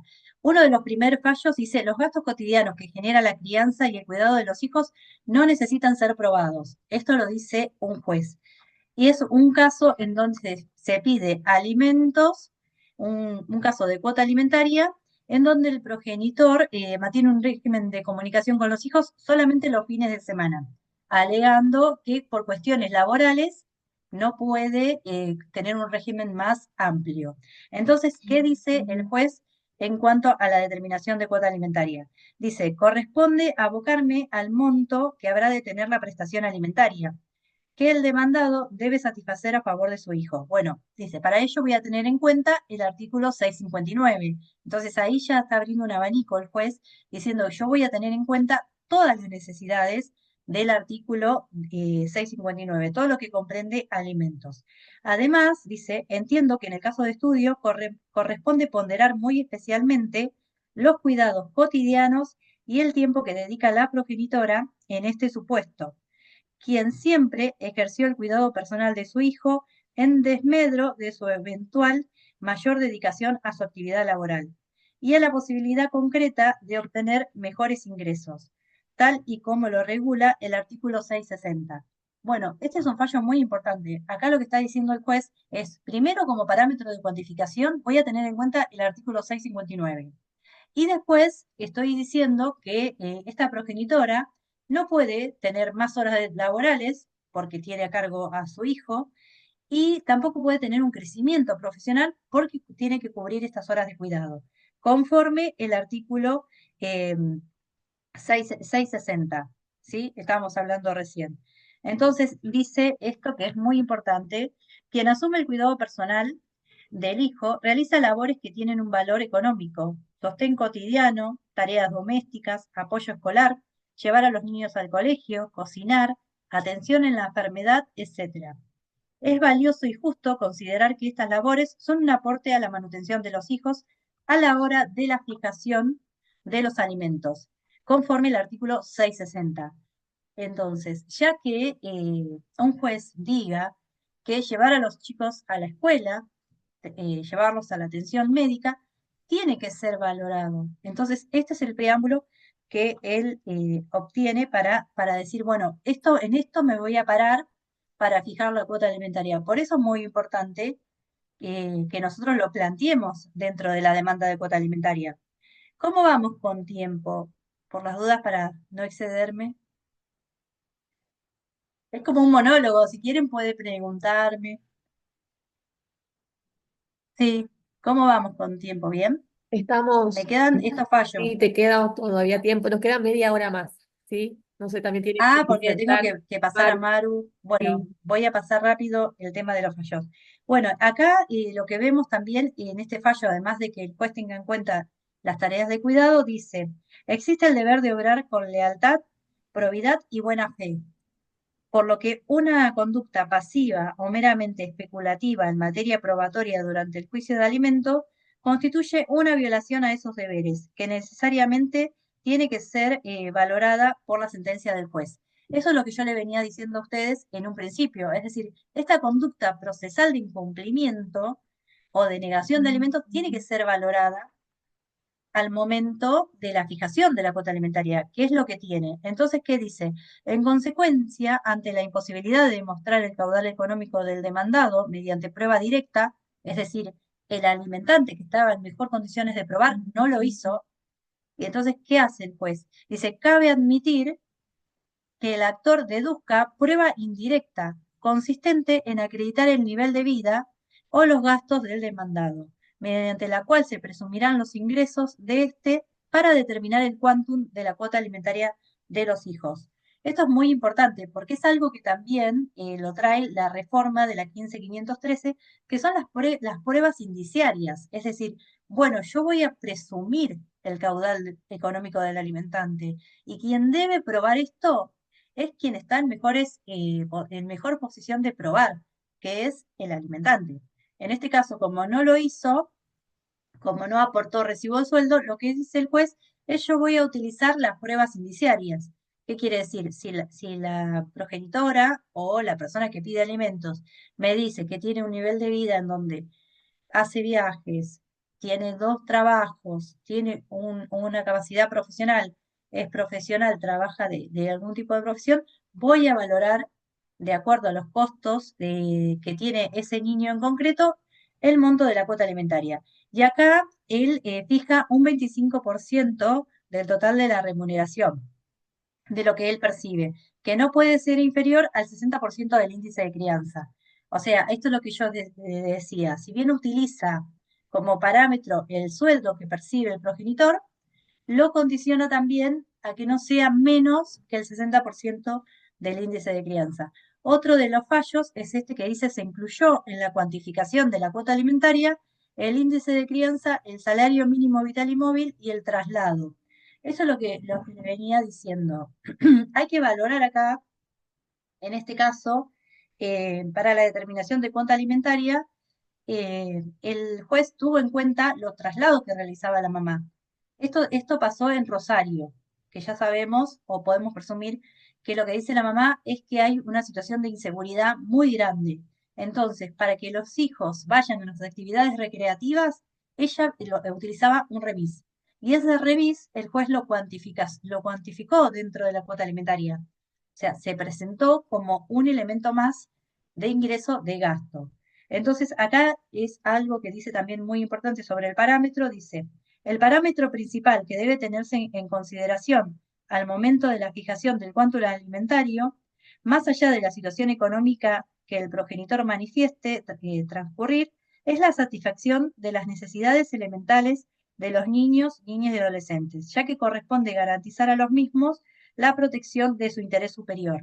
Eso es lo que veníamos planteando en un momento, es decir, ¿qué se tiene en cuenta para fijar la cuota alimentaria? Bueno, principalmente el caudal económico del alimentante, Pero además de esto, el interés superior del niño. ¿Qué quiere decir? Yo voy a tener en cuenta las necesidades de los niños, de niñas y adolescentes por sobre el caudal económico del alimentante.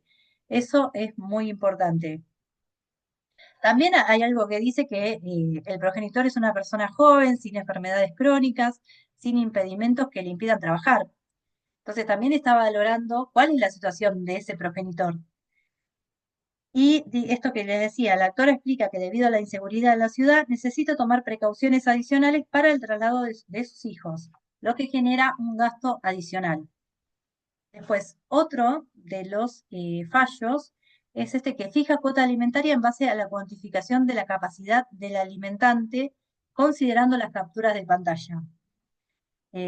Cualquier cosa me decís cuando estoy a tiempo. Este es muy importante porque también para cuantificar la cuota alimentaria, acá lo que dice es, voy a tener en cuenta las capturas de pantalla acreditadas por la progenitora, que es la progenitora conviviente. En este caso, dice, dice que las capturas de pantallas incorporadas por la actora darían cuenta de la propiedad de un departamento ubicado en la ciudad balnearia de Camboriú, Brasil, que es arrendado de forma temporaria y operaciones en entidad bancaria del país vecino.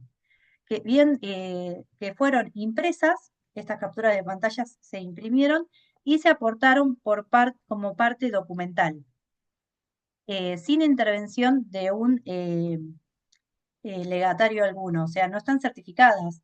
Entonces, pero él las toma como prueba indiciaria sobre el caudal económico del alimentante. Es decir, eh, fueron impresos y aportados por la parte en forma documental. Nos permiten valorar en conjunto con las restantes pruebas y las testimoniales que aseveran vacaciones anuales en Brasil como un indicio de que el alimentante también detentaría ingresos en moneda extranjera. Bueno, este fallo es muy importante porque si bien son simples capturas de pantalla que no están certificadas, que muestran las vacaciones. Entonces nosotros vemos que estas imágenes fueron sacadas de Instagram. Entonces también esto, el tema de las mamás que a veces vienen y nos dicen, bueno, yo veo que él sube a Instagram que viaja, que se va de vacaciones, pero no aporta la cuota alimentaria. Bueno, en este caso, el juez tuvo en cuenta que se fue a Brasil, que ella subió la foto de un departamento que vacacionaba en Brasil, sin tener lo que nosotros decimos un oficio del registro de propiedad inmueble, sino directamente con la simple presunción que daba que él tenía propiedad también en Brasil, porque vacacionaba anualmente. Otro de los parámetros de la cuota alimentaria es la condición de discapacidad del alimentado y la exclusividad de las tareas de cuidado de la progenitora. Este fallo lo voy a pasar porque es el que les comentaba, que fijó un plus de cuota alimentaria. ¿Por qué? Porque tenía el niño una capacidad específica que necesitaba más atención y más tiempo de cuidado, además de una alimentación diferenciada. Después, otro fallo muy interesante es el de la carga mental, que la cuantifica. Por eso decimos, todos estos parámetros son cuantificables dentro de la cuota alimentaria. Y lo que dice también es que la canasta del índice de crianza es un mínimo y que no tiene que fijar un tope, porque eso sería una mala interpretación de la herramienta. Entonces, acá dice que, sin embargo, al momento, porque esto lo habían apelado, sin embargo, al momento de plasmar el cálculo que estableció la cuota alimentaria objeto de la impugnación, eh, él dice que acá no se tomó los valores de la canasta de crianza y se multiplicó por 3 hijas, o sea, no lo utilizaron bien, lo que es el parámetro de índice de crianza. Entonces, acá dice que acá radica la arbitrariedad. Entonces, cuando van a cámara reconoce que hay una arbitrariedad. Dice, es decir, aún cuando el fallo concordó en que los cuidados que proporciona a sus hijas la madre conviviente es un elemento a abordar al momento de establecer la cuota alimentaria, el silogismo sentencial no contempló el ejercicio de tales tareas. Entonces, cuando acá lo que quiere decir es, si bien el juez de primera instancia quiso cuantificar las tareas de cuidado, cuando aplicó el índice de crianza no lo hizo bien, entonces terminó devaluando y terminó no aplicando eso que él dice que contemplaba. Entonces, acá dice, con esto quiero decir que el avance significativo que supone contar con un parámetro como el de la canasta de crianza no puede verse desdibujado por interpretaciones que lo utilizan para restar derechos. Entonces acá dice, el índice de crianza se utilizó mal, acá está restando derechos. O sea, no es lo que está para lo que está establecido, dice. La canasta de crianza es el piso a tener en cuenta en la cuantificación de la cuota alimentaria y es de donde debe partir la valoración de las particularidades de cada caso. Eso es lo que estábamos hablando recién, en palabras menos técnicas, que quiere decir, tenemos que partir desde el índice de crianza, de ahí para arriba, ¿no? Depende de las necesidades en concreto. Y esta parte que es muy interesante, que es donde habla de la carga mental, dice, a modo de ejemplo concreto, que permitan completar el razonamiento inconcluso, dice, me pregunto, ¿quién asiste y supervisa a las menores de edad en su concurrencia a la escuela, a aprender idiomas, a patín, a hockey, al médico, en sus relaciones sociales? Quien además se encarga de todas las labores conexas a dichas actividades, que implican tareas y actividades escolares, viajes de estudios, elementos deportivos, acondicionamientos de equipos y uniformes, por dar solo algunos ejemplos. Es la madre, dice, quien para llevar adelante la dirección de la vida de sus hijos y mantener el acreditado estándar de vida de los mismos, debe relegar su propia disponibilidad temporal, laboral e intelectual. Por eso es tan importante cuando nosotros armemos la demanda, plantearlo, porque acá el juez obviamente que está viendo que la mamá que tiene que hacer todas estas actividades, llevarlos a patín, a inglés, a las actividades recreativas, está relegando, está resignando parte de su crecimiento profesional, pero no solamente profesional, está diciendo el tiempo de ocio de esa progenitora conviviente está reducido. El tiempo de poder estudiar o crecer también intelectualmente está reducido. Entonces, todo eso lo tiene cuantificado.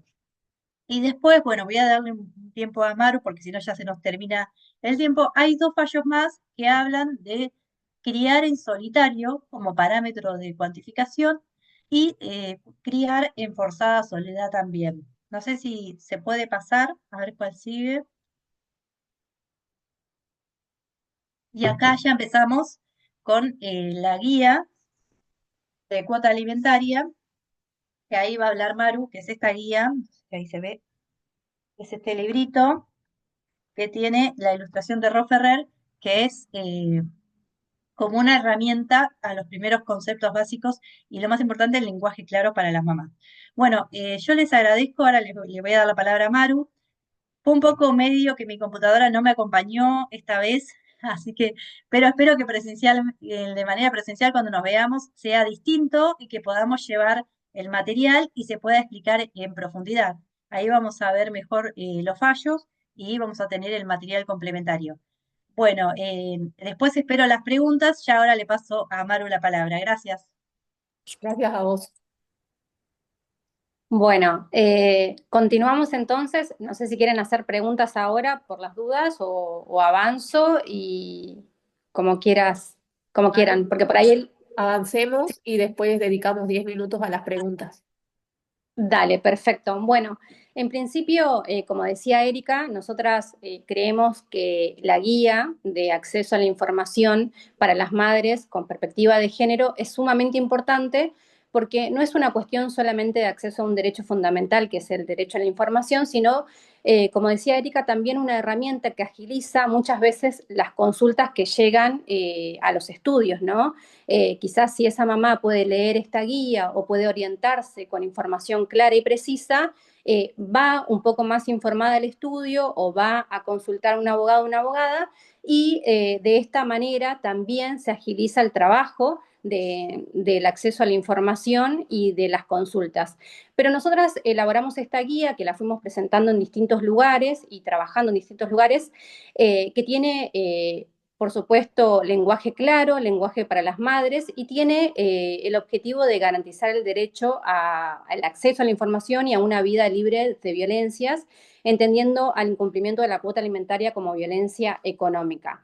En este material también participó Nelly Mijewski, también con aportes de Dora Barrancos, viendo la necesidad del acceso a esta información, pero voy a reducir un poco porque tenemos poco tiempo. Me parece importante mencionar, si querés ir pasando las placas, que lo importante acá es, como decía Erika, pensar que esa mamá está en desigualdad, ¿no? En desigualdad de condiciones. Nosotras lo que podemos observar es que muchas veces la mamá, en cuanto a su inserción laboral, se encuentra de manera intermitente, ¿no? Cuando esa mamá consigue un trabajo, muchas veces no lo puede sostener por los trabajos de cuidado, porque no tiene con quién dejar a su hijo, porque no está esa parte del progenitor cumpliendo sus responsabilidades.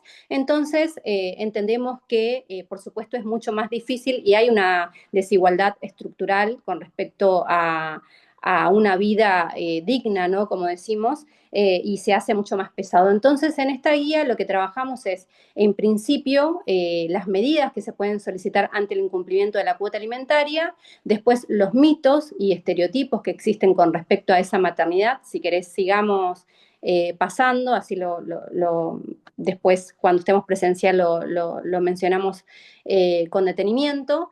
Y muchas veces muchos profesionales dan por sentado algún tipo de información. Nosotras, trabajando territorialmente con las mamás que se acercan a nuestras actividades, podemos notar que muchas veces esas mamás nos dicen, bueno, el progenitor me dejó la asignación familiar para mí y eso es la cuota alimentaria, ¿no?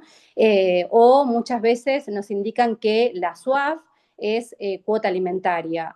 Ahí en la placa de mitos, ahí estamos, en la placa de mitos, creo que es la placa 3 más o menos, y vemos que nosotras en esta placa pudimos trabajar con mito y realidad con respecto a la ley, ¿no? Esta cuestión de que durante las vacaciones no se abona cuota alimentaria, que los regalos se ven descontar de la cuota alimentaria.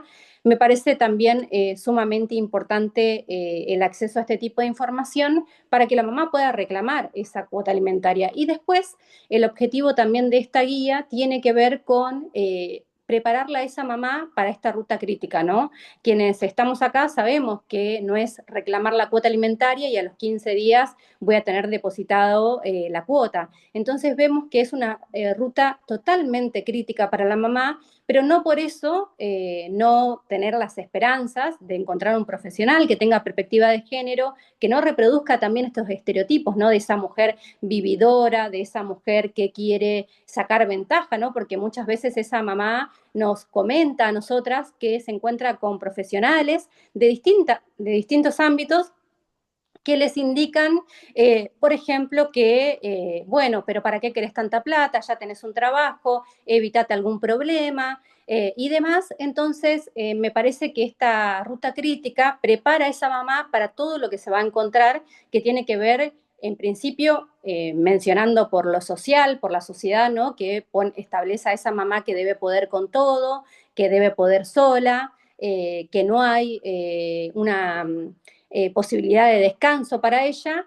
Y en base a eso, nosotras lo que hicimos es preparar esta ruta crítica donde la mamá puede saber qué es lo que va a pasar paso a paso en esta ruta crítica. Por otro lado también, a ver si vamos para atrás después de mitos en la ruta crítica, también nosotras lo que hacemos es, aparte de preparar a esa mamá, informarla con respecto a que lo que está sufriendo es violencia económica. Y cuando vemos que sufre violencia económica, nos encontramos con diferentes tipos de violencia, ¿no? Recién mencionaba Erika y quería dejar un video, por eso estoy pasando muy rápido, porque me gustaría que veamos un videito cortito, porque detrás de cada historia, de cada mamá, de cada expediente, hay una historia de una madre reclamando la cuota alimentaria que no tiene que ver solamente con dinero, ¿no? Sino que tiene que ver con la carga mental que tiene esa mamá, con lo cansada, y nosotras decimos, la carga mental es carga física, porque esa mamá le duele el cuerpo, está cansada, está nerviosa, y hablamos de maternidades felices y maternidades dignas. Ninguna mamá puede maternar feliz si al otro día no sabe si va a poder alimentar a su hijo o hija. Ninguna mamá puede maternar feliz si al otro día no sabe si va a poder pagar el alquiler. Entonces hablamos de maternidades dignas, de infancias con derechos, y trabajamos también esta cuestión de la carga mental, ¿no? Como decía Erika, sacar un turno médico es carga mental y es parte del trabajo, llevar a su hijo al odontólogo, al médico y demás, es carga mental que forma parte del trabajo. Nosotras decimos que maternar es trabajar, porque se está cuidando una persona, y si nosotras muchas veces dejamos como se dice, ¿no? Una niñera, por decirlo de alguna manera, una persona que cuida a su hijo y le pagamos, significa que ese trabajo tiene un costo, ¿no? Y lo dice también el índice de crianza, que el cuidado y los servicios tiene un costo, criar tiene un costo,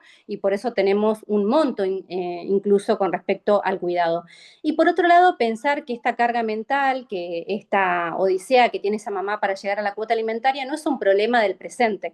Sabemos que todas conocemos a alguien reclamando la cuota alimentaria, todas tenemos una amiga, una conocida, un familiar, o de familias que por ahí no han recibido la cuota alimentaria, pero nadie conoce a un deudor alimentario. Nosotras decimos los números no dan, nadie tiene un amigo deudor alimentario, un hermano deudor alimentario, entonces también creemos que este tema, aparte de lo jurídico, ¿no? Como estamos hoy en el 8M, y dándole una perspectiva de género a eso, creemos que también es una cuestión social, ¿no? Debe haber una sanción social con respecto a los deudores alimentarios. No puede dar lo mismo deber la cuota alimentaria e incumplir un derecho tan fundamental como es el derecho al alimento. Entonces, en ese sentido, también aportar a ese reconocimiento de que deber la cuota alimentaria no puede dar lo mismo, y que es un problema del pasado, como decíamos anteriormente, todas conocemos a alguien, es un problema del presente y va a ser un problema del futuro si quienes formamos parte de ese eslabón de responsabilidades no lo vemos desde esa perspectiva, ¿no? Y entendemos que deber la cuota alimentaria es una picardía, como dicen algunos, y no, tiene que ver con una responsabilidad parental que es irrenunciable.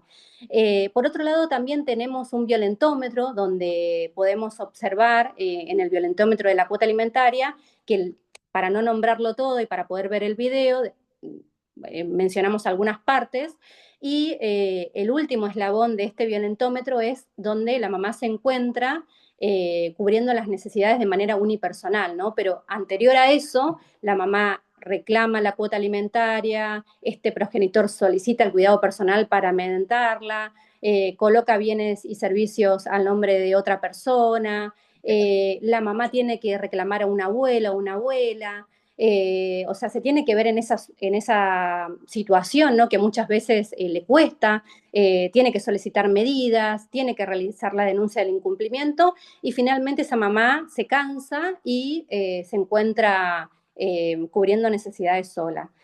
Por otro lado, también mencionar que no solamente nosotras lo trabajamos desde la violencia económica, sino que vemos atravesado distintos tipos de violencias, como la violencia sexual, que tiene que ver con el chantaje de el alimento, del acceso al dinero a través de chantaje sexual, la violencia psicológica, ¿no? Esa violencia que recibe esa mamá constantemente con respecto a los mensajes de texto que recibe, ¿no? De que te vi comprando esto, te vi tomando esto, seguramente te vas a hacer las uñas con la plata de la cuota alimentaria, y la verdad que los datos indican que en la Argentina el 58% de las madres que no convive con el progenitor de su hijo no recibe cuota alimentaria, y de ese porcentaje el 24% indica que esa plata no le alcanza para nada.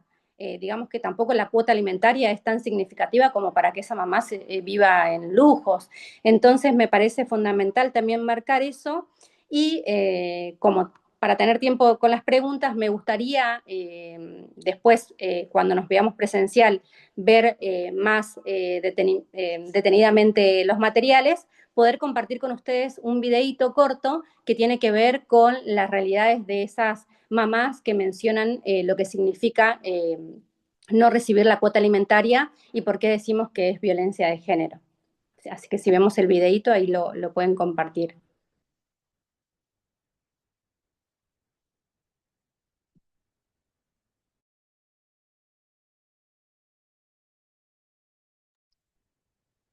Creo que ahí lo van a compartir, si nos da el tiempo.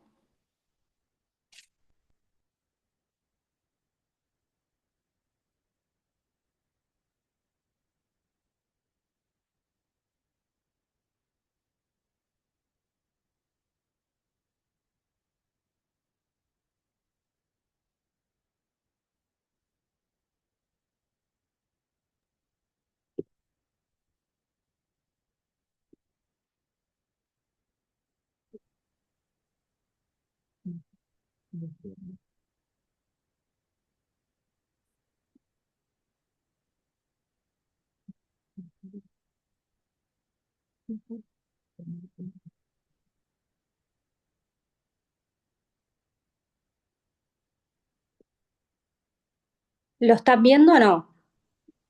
No estamos viendo. No sé si querés continuar y después vemos el video. Sí. Sí. Bueno, avísenme cuando se ve porque ya yo lo veo que se está viendo, pero bueno, no, no pasa nada.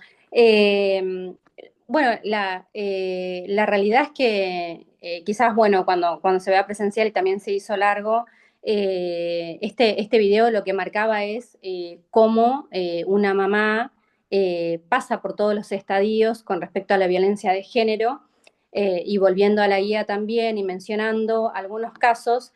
Podemos decir que el incumplimiento de la cuota alimentaria es violencia de género porque tenemos casos concretos, ¿no? Tenemos el caso de Rosalía Jara en Junín, que fue a buscar la cuota alimentaria en el 2020 y este progenitor con esta negociación informal, ¿no? Porque muchas veces, como decía Erika anteriormente, una sale de una relación de violencia, de un círculo de violencia, y con el tema de la cuota alimentaria, con esa negociación luego se perpetúa la violencia, ¿no? Esa mamá sigue negociando con con este deudor alimentario y sigue recibiendo violencia.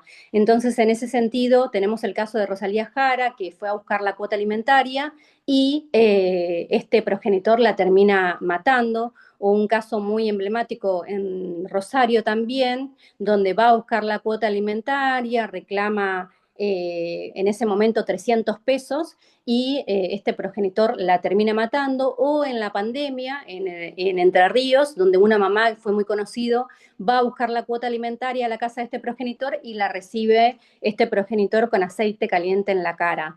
Entonces, cuando una mamá va a reclamar la cuota alimentaria, también está en riesgo, ¿no? Cuando va a reclamar a este deudor que es muchas veces violento, no en todos los casos, pero sí muchas veces se perpetúa esa violencia. Y por otro lado, como decía anteriormente, tenemos porcentajes que indican que existen deudores alimentarios, que ese porcentaje también de cuota alimentaria alcanza solamente para el 24% de lo que se gasta en un hogar. Mencionar que también hay una cuestión muy importante que tiene que ver con que esto recae en las infancias, ¿no? Según UNICEF, en los hogares monomarentales, en un 17% los niños, niñas se quedan solos porque esa mamá tiene que ir a trabajar.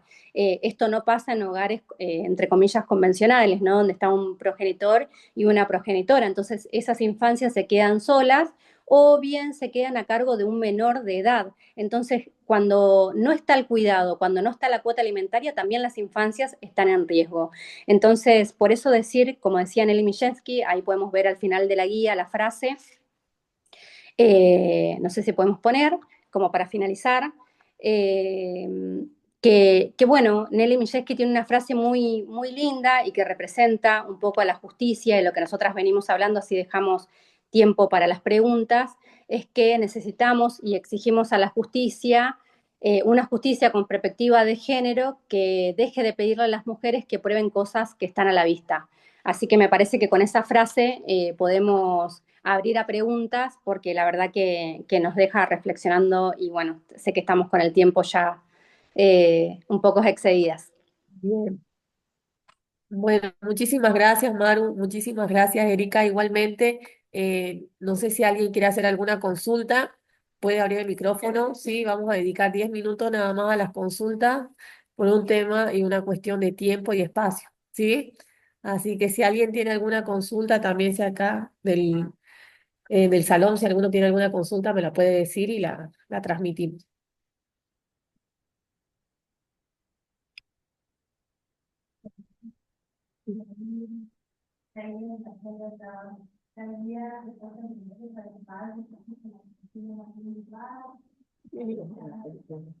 Bien, acá hacen una consulta respecto a la guía que estaban mencionando y si dónde la pueden conseguir. Sí, vamos a dejar un código QR que Erika lo va a pasar, donde tienen el Quantum, tienen un compendio de casos novedosos también donde están los fallos. La explicación, bueno, de la ley quizás sirve como ejemplo, que también tenemos la ley explicada, la última, y la guía para las mamás. Así que está todo en un código QR, también está el video, pero bueno, seguramente cuando nos vamos presencial lo van a poder ver.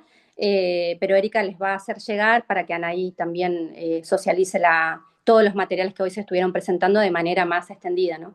Bien, muchísimas gracias. Entonces lo vamos a estar compartiendo nosotros por el grupo, ¿sí? Porque seguro no lo van a enviar, se lo van a enviar a la doctora Nay Mendoza y lo vamos a compartir en el grupo del instituto.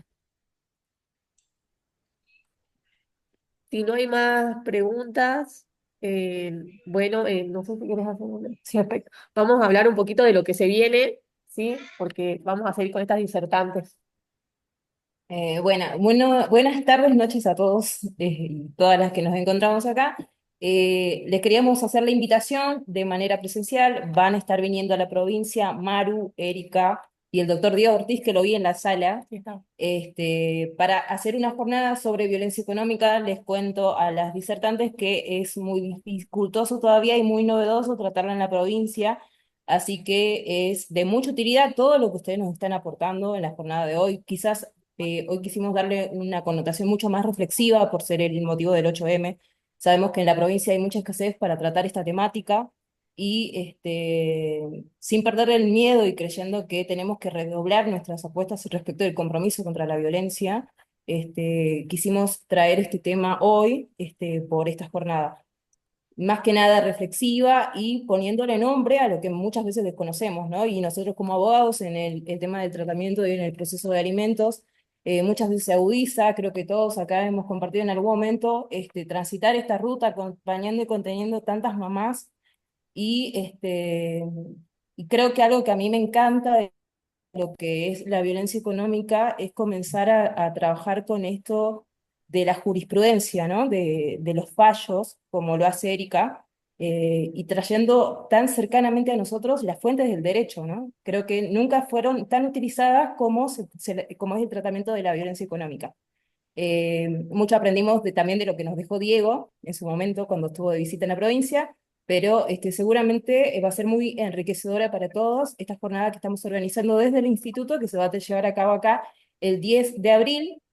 Ya vamos a pasar las invitaciones por los flyers y demás en los canales del colegio, pero va a ser presencial y queremos hacer una jornada completa para tratar todos los aspectos, porque sabemos que la violencia enmarca a todas las disciplinas. Entonces, no tan solo desde la abogacía, sino cómo la contenemos a la víctima, cómo intentamos atravesar con ellas esta ruta crítica y hasta llegar al momento de concretar la cuota y que también, posterior a concretar la cuota, nos encontramos con otras circunstancias, ¿no?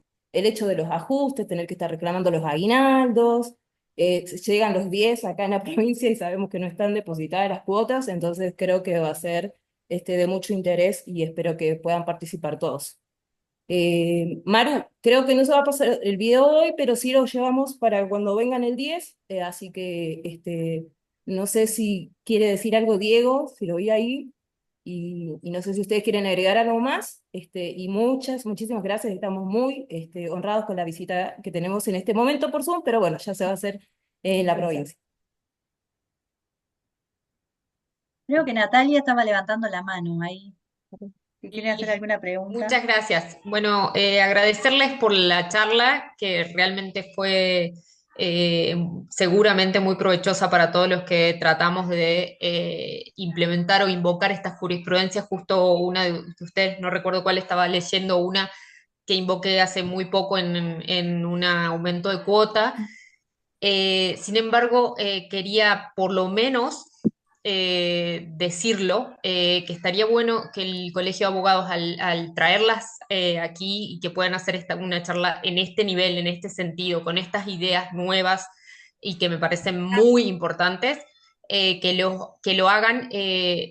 No sé exactamente el camino que se debe seguir, pero con una participación, invitaciones especiales a la gente que está dentro del Poder Judicial, porque no es tanto el problema de que nosotros como operadores del derecho, del lado del Natalia. abogado litigante, sepa todo esto, Sí. sino que podemos argumentar muchísimo y si del otro lado siguen con las posturas bueno, los que litigamos acá en Jujuy estamos viendo que es hasta ahora, y yo no quiero perder las esperanzas, pero hasta ahora es contra una pared.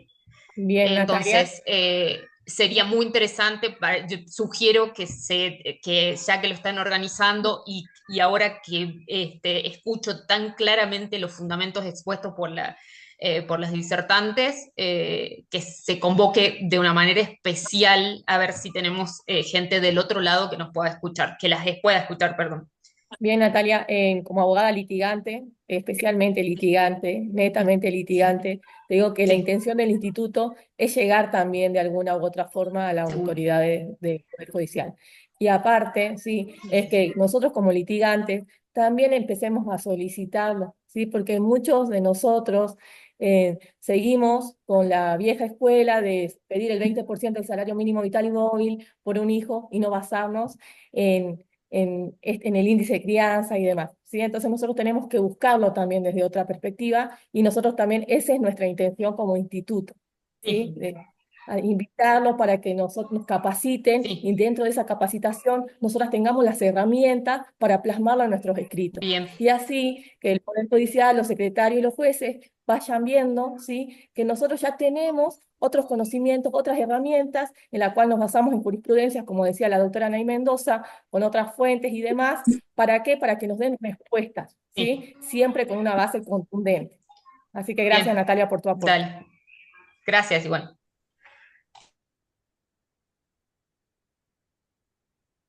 Bueno, entonces, al no tener otra consulta, vamos a ir finiquitando. Van a estar todos invitados el 10 de abril. Ya, como dijimos, vamos a estar enviando las invitaciones pertinentes, digitales y por los medios del colegio, ¿sí? Muchísimas gracias, Maru. Muchísimas gracias, Erika.